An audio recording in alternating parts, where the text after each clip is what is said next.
Good evening, Tigers, and welcome to 23 News. I'm Victoria Shore. I'm Savannah Taffy. And I'm Alicia Beauclair. It's time for this week's Mizzou News to Know.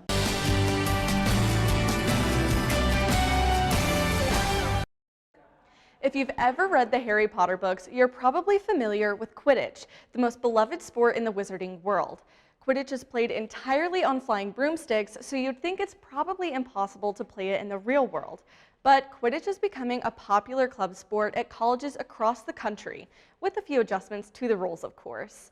MU is one of over 100 universities in America that offers Quidditch as a club sport. 23 News reporter Anamika Wychuk has more on this story. Here in Columbia, Missouri, one can find a bit of magic within the sports field of the school. The Mizzou Quidditch team hosts practices on Stankowski Field and brings the sport from Harry Potter into the real world.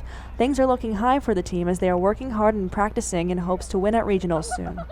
Right, so Quidditch is like sort of a mix of a lot of sports. I like to say that it's a mix of basketball, rugby, and dodgeball, just because of the multiple aspects of it.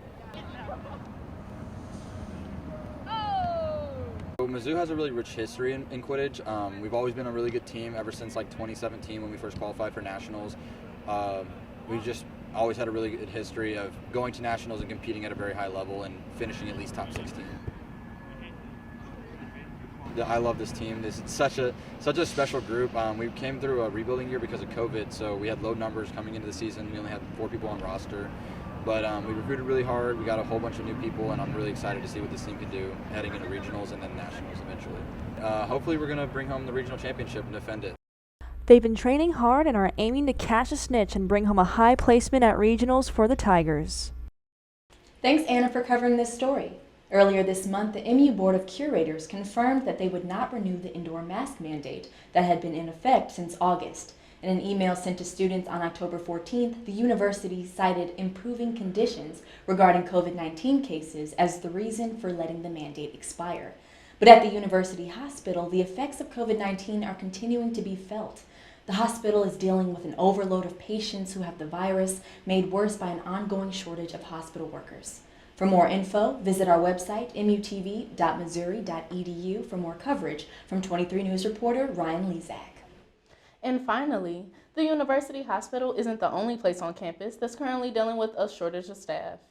Campus dining is also having a hard time finding workers, largely as a result of COVID-19. The worker shortage has had noticeable effects on the ways that dining halls function. Some locations across campus have shortened operating hours, and when they are open, customers are having to wait in longer lines. For more info, visit our website to read further coverage from 23 News reporter Bethany Cates. That concludes this week's Mizzou News to Know. Be sure to follow us on Instagram and Twitter at MUTV23 and visit our website at mutv.missouri.edu. I'm Victoria Shore. I'm Savannah Taffy. And I'm Alicia Beauclair. Thanks for watching, Tigers, and have a great week.